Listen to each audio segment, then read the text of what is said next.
We all know drill rappers mostly talk about gang violence, dominance, and revenge. The performers of these songs could be doing it all for entertainment, or the artist could be rapping about real events and people, which brings a lot of clout and attention with those kind of antics. In my YBC Dul video, there was a point I wanted to make that somehow didn't end up making it into the video.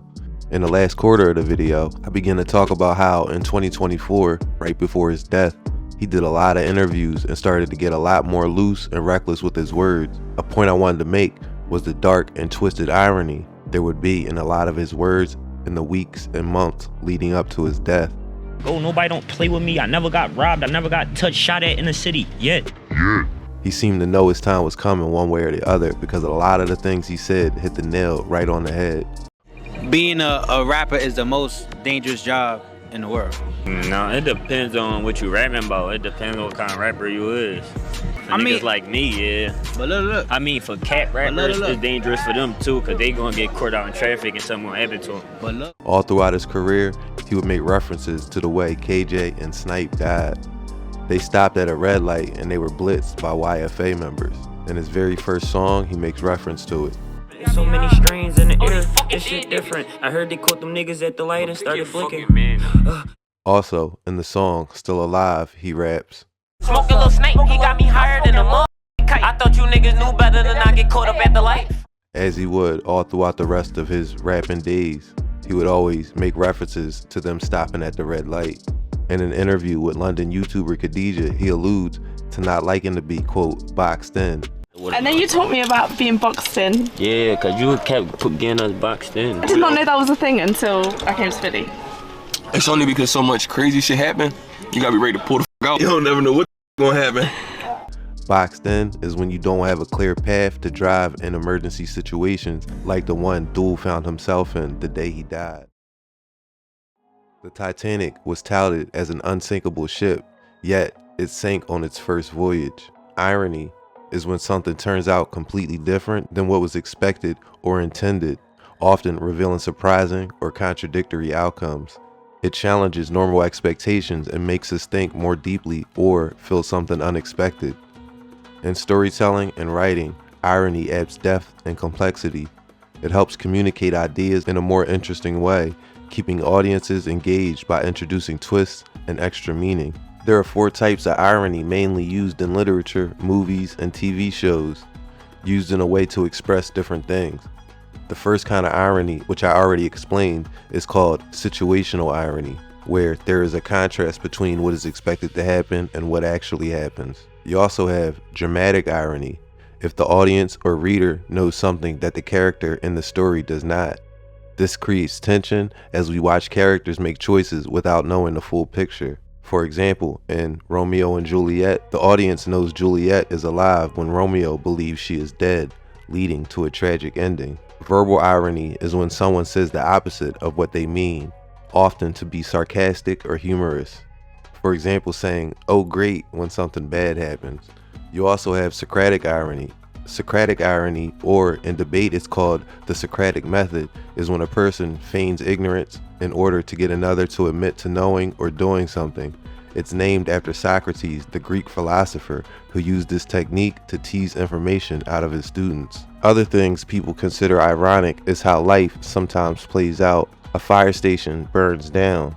A marriage counselor files for divorce. The police station gets robbed. A post on Twitter complains about how useless Twitter is. A traffic cop gets his license suspended because of unpaid parking tickets. Or a pilot having fear of heights. These are all examples of ironic life situations. And that brings us to the topic of today's video. Drill rappers often rap about real life situations, and the horrifying fact is that the same exact things they tease their ops for sometimes end up happening to them. Listening to Philly drill, you'll often hear specific events that happen being rapped about. In February of 2022, Young Liv released a song called Bus Stop. In the song, we hear the normal trolling and dissing of his ops and their deceased members.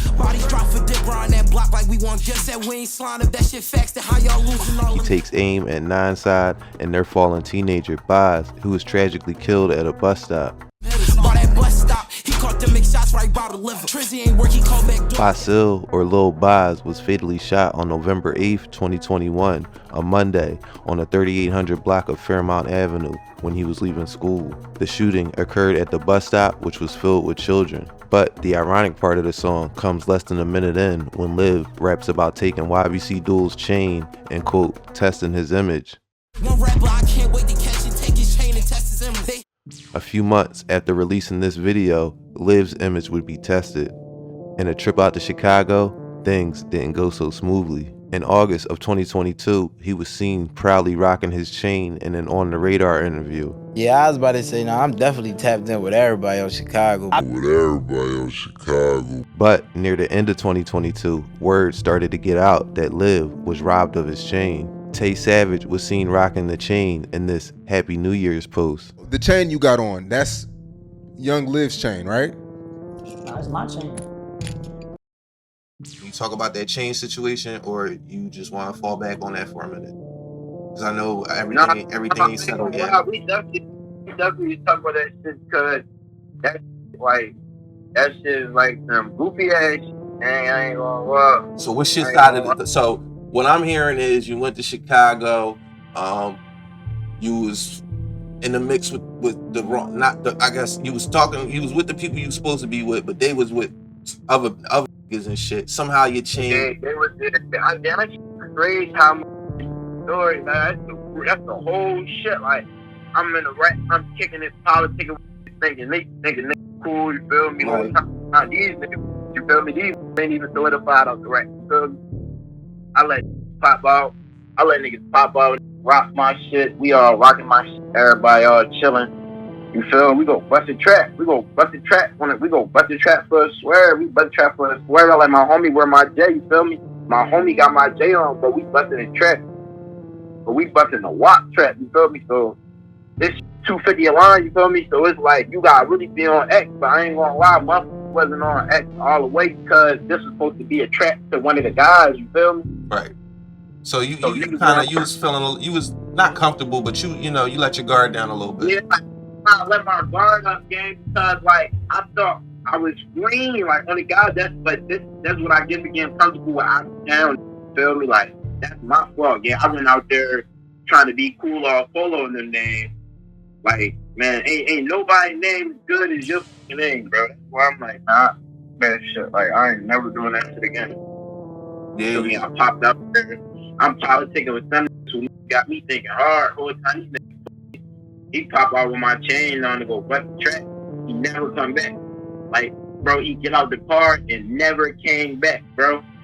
So I'm in my head like, you feel me? I'm in the trenches too. Like, I know what's going on. You feel me? We about to move around. I'm like, we about to move around, Paul, bro. He never came back. So the nigga never come back, you feel me? And when he never come back, a nigga who I know walk up to the well though. So a nigga who I know walk up to the well, he like, damn, Liv, you got some gas, bro? I'm like, I don't get it. I don't really sell weed and shit, gang. You know, I don't really sell weed. He talking about, no, you don't got a little 7 real quick? I'm talking about, yeah, I got a 7, gang. I'll get you these. I'm like, all right, so I'll bust you down, you feel me?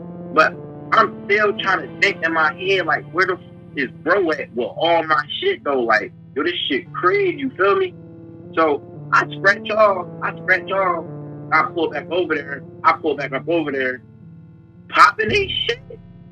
I'm like, then mind you, the whole time, my man, I was out there with Tate, and you know nigga Tate Honey that used to be with LA Capone? Yeah. Straight cold goofy. He got no respect in the rap, yeah, he a clown. Mm-hmm. He tell me like, yeah, bro, I just got in the Live. I got in high speed, feel me? I got in high speed, bro. Don't take the pipe outside. I'm like, bro, I'm not about to leave my pipe in the house, bro. What are you talking about? He like, yeah, bro, don't take the pipe outside, gang. We ain't trying to keep losing guns. Woo-hoo. And mind you, I'm in their city, you feel me? They giving me their guns, and this is the shit they saying, you feel me?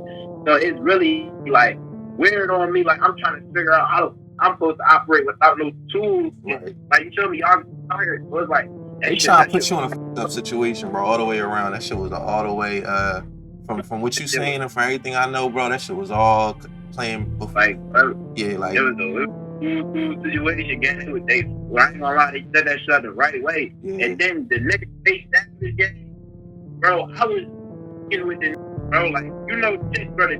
Take that. He didn't even do that shit, gang. He wasn't there. He didn't have nothing to do with anything. That's why in Chicago, the shit that he's doing, that trolling shit, is not going up in Chicago. It's only going up in Philly, but it's not even really going up. It's only getting this little buzz because it's neato, you feel me? But in Chicago, nobody respect that shit, gang. Like, real niggas in the rap game don't respect that. They ain't do no gangster shit. They ain't actually like, yeah, live, come here, bitch, and snatch it off, you feel me? Niggas just did some cool politicking that shit, bro. They took that shit off my man, the full bitch. Then the niggas who they took it off, niggas told me he was doing all this miraculous drills and all these crazy ass shootouts and shit. He said miraculous drills. Bro, when the shit go down, gang, the shit go down, you know me, I'm really in this shit, so I start pulling parts. Like, man, what's going on around this joint? Like, who really, bro? Like, who really got raped, bro? Like, what's going on, bro? Who we gonna go do something to, bro? I can't go back to Philly with shit just being like this. Right. Niggas talking, yeah, gang, we can do something. But we do something, this might happen to him. And when you leave, that shit gonna be left on us. I'm like, you know what? Like, guys, it is what it is. So, I mean, I'm a politic. I'm out. CCK niggas, we gonna come back out and stand on that. I mean, I don't really, I ain't trying. That's a crazy situation because it's like, you mean, you in a whole nother city. It ain't like, you mean, if the shit happened in Philly, all right, you call your man or whatever, you mean, you handle it. But you in a whole nother city. You don't know they politics. You don't know who. You don't know who's scheming on who. You don't know who trying to backdoor who. Like, I mean, you don't know nothing. That shit crazy, bro. Bro, this shit was so crazy, bro. This shit, bro. Cousin set that shit up. Gang, like, who I was with, cousin set up for him to get, yeah. I'm like, bro, you just put your cousin life in danger, bro, with some bread you ain't even get. You feel me? Motherfucker, I really come up off all that kids. I was having this, but I ain't had that shit on me, though. Right. So as you reflect on that situation, what do you take away from that? I don't with a lot of niggas just saying, like, since that shit happened, like, on the guys, I've been by myself. Like, I don't like niggas be trying to have me come politic in the Philly. That shit ain't nothing though to come politic in Philly, but it's like, you really gonna watch who you be around now, huh? Yeah, I'm just trying to, like, really, like, you really gotta, like, figure out who really with you, bro, cause, like, when that little situation happened, I realized all my homies really love me, you feel me? Like, all my homies, like, really, like, yeah, like, if them could have got to Chicago on some shit, bro, it would have been got handled, bro, you feel me? That's why I love my bro, you know, never go nowhere without you, bro. That's why I fucked up that. Kept taking OT trips without my homies, you feel me? That's where I fucked up, baby, you feel me? But now I learned from that shit, bro. Take the guys with you everywhere you go. Yeah, because it's a lot of reports out about Young Liv was in the middle of something and he got his chain snatched and we chopped all that shit up. We even chopped it up recently, you know what I'm saying? In the very next bar, he says that YBC is, quote, rat infested with a bunch of chatting little niggas. Rat infested, YBC, young bunch of chatting ass little niggas. The irony here is that he could be seen in this picture standing next to Skip. Skip, or Jalen Mickens, was one of the few CCK members who confirmed to the cops the allegations of murder. Skip was involved in several shootings and murders in 2021 and was recently sentenced to 22.5 to 50 years. He pleaded guilty and confessed to all crimes he was accused of. One thing about these niggas that they all got in common, they like dick ears, just so they like get it now. Hood Tally and the Black Flags have been beefing with Zoo Gang for the better part of the last 4 or 5 years. Dozens of young men have needlessly lost their life to the bitter feud that has been brewing among a group of kids that were once friends. Tally is known for his vividly detailed lyrics. He was one of the first, quote, federal drill rappers, meaning he was one of the first in Philly to detail real murders in songs. He did all this while also giving himself enough plausible deniability that lyrics would be extremely difficult to use against him in court. Tally and other Black Flag members would regularly diss Zoo Gang and their fallen members. Tally's disses towards Diamond Street and Pentown get very personal due to the death of his friend, Cha Glizzy, who was killed in 2020, and all of the violence that followed. One thing about these niggas that they all got in common, they like dick ears, just so they like get it now. Like 3 of niggas had died for you niggas shot somebody, then 2 more niggas done died for you niggas caught a body. It ain't shit to talk about. Yeah, it ain't shit to talk about. In September of 2022, he released a song called 50 in My Glick off the project Top Op. Damn, walked in, 50 in my Glick, 50 in my pocket. Switchy with a 50. Once it start, you know this bitch ain't stopping. In the song, he takes special aim at Diamond Street / Zoo Gang members and their fallen friend, Feek. Feek was allegedly killed from an accidental shot due to friendly fire. Feek was involved in the war heavily, and at just 18, a target was on his and his block's back. On a warm night in May of 2021, the ops came to where Feek and some of the guys were hanging out and shots were fired. Feek's crew allegedly shot back and Feek was hit in his head. Rafiq Griffin, or Lil Feek, was just 18 years old when he was killed. The ironic part is that as this song was getting views on YouTube, the same fate would happen to one of Tally's good friends, Blumberg G's. His first beat was a friendly fire. Nigga gave his man a head tap. Shoot him with his eyes closed. If my dog kill my dog on a drill, I gotta put him down. Know you niggas built on different morals cause he's still around. While not the same exact situation, as G's and company were the aggressors and Feek was defending himself, the friendly fire part is the exact same. According to the Philadelphia Inquirer, Anthony Watson, better known as Blumberg G's, was shot once in the head on the 1800 block of North Woodstock Street just after 8:15 p.m. on Wednesday, May 31st, 2023. A 26-year-old man was also shot in the foot in that incident. Police rushed Watson to Temple University Hospital. He was originally listed in critical condition, but died about 4 hours later. At the scene, near Berks and Woodstock Streets, police recovered a gun plus 16 shell casings from 2 different caliber weapons. G's had been on a run since March 2022 for allegedly killing 16-year-old Hayward Garrison back in August of 2020. Less than a year later, freshman rapper Nigga that seen Zebo names, say nigga still ain't getting up. That nigga said he bung on who? That nigga poppin'. He pop that shit to you, but not to me, bro. That's my cousin. Catch him on the worst side. We got him wishing that he wasn't. They like jump out while you robbing. Probably did that shit for nothing. Jump Out BM would die in an eerily similar manner to Blumberg G's. In April of 2024, officers responded to the 2500 block of Harlan Street around 5:40 p.m. and found over a dozen shell casings from 3 different caliber guns and a trail of blood down the block. No bodies and no eyewitnesses, but there was video footage. Over at Temple Hospital, a man was rushed to the ER, shot in the head and unresponsive. Police identified him as Namir Jernigan, or Jump Out BM. 4 days earlier, Jump Out BM released a music video with Blumberg Eared, who was on a run for the murder of Burke Street Man. Hit that cut and fuck shit up. You know them baby flags gon' get it done.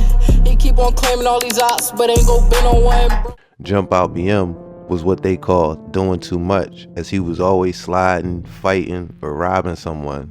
In an unreleased song, he made it very clear how he thinks when he rapped. Told Braun run a point up on his drill, I need him first. Work, take the switch, let off 3, I'll let the switchy go to work. Told Braun run and point up in his drill, I need him first, yeah. When he said that, he meant it.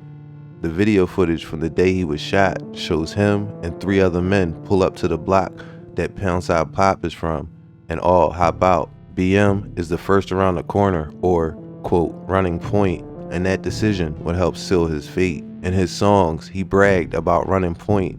Ironically, that very mentality is part of the reason he lost his life. I know one thing they gon' say is me walk shit down every time. Hey yo, dude, you broke my heart, man. I ain't gon' lie, you fucked me up. On my mind, you know we got you. We get that dropped, then it's a must. This last one is a bit of a head scratcher. Well, all drill rap is head scratching, to be honest, but this next one in particular was a little different. I've documented the beef between CCK and YBC extensively on this channel. I get PTSD every time I think about having to edit the Dul documentary again. But one thing I had to do for that doc was listen to a lot of YBC's music. Hearing some of the irony in these situations is what gave me the idea for this video in the first place. In the YBC doc, I talk about the death of H.L. Osama from CCK.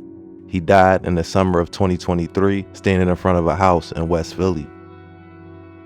A year earlier, in June of 2022, his ops, YBC, was sliding on 39th and Poplar. Allegedly, Eames Stacks was a person that was shot on camera. In the aftermath of Eames' shooting, there was speculation that he was killed. Then people started to speculate that he was paralyzed. You can even catch some of his ops rapping as if he was paralyzed at times. But the irony I wanted to point out with him is that as a result of the shooting where him and 2 others were allegedly sliding and got fired upon first, He ended up losing some of the ability to use his left hand properly and was left with a bullet scar on his neck. The night he was shot could be matched up to his lyrics that he rapped, talking about H.L. Osama almost perfectly. Heard he had a bad trip. That's what the man said. Be careful how you pick him up. His arm might fall off. He tried to crawl off. He should have tried walk off. Heard he had a bad game. He couldn't get his ball off. He ain't shoot back cause he ain't had no ball. The fact that Eames survived by the grace of God and he returned right back to the type of behavior that almost took his life in the first place speaks volumes to the culture of drill rap that he is stuck in. He tried to run, he tripping, thought they took his face off. Damn, that's another clapper with a K off. I ain't gotta say his name, they gon' feel his shit. I don't make this video to make fun of any of the subjects. I'm not bidding about Livy or Eames Stacks. I'm not trying to instigate or incite any beefs. I truly, honestly make these videos to repeatedly show the consequences of this lifestyle. These guys aren't to be glorified or celebrated. The street way of life should be ridiculed until we rid our communities of these ideologies. Because at the end of the day, that's what it is.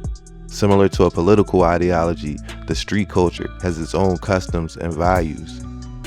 Certain street values like honor and loyalty are shared with most people.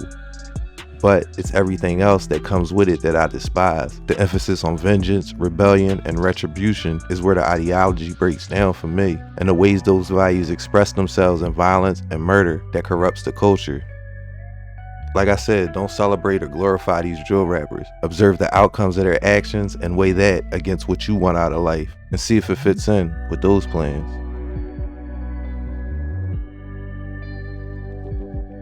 I'm gonna leave it there for now. Thanks for watching American Confidential, and until next time, be safe.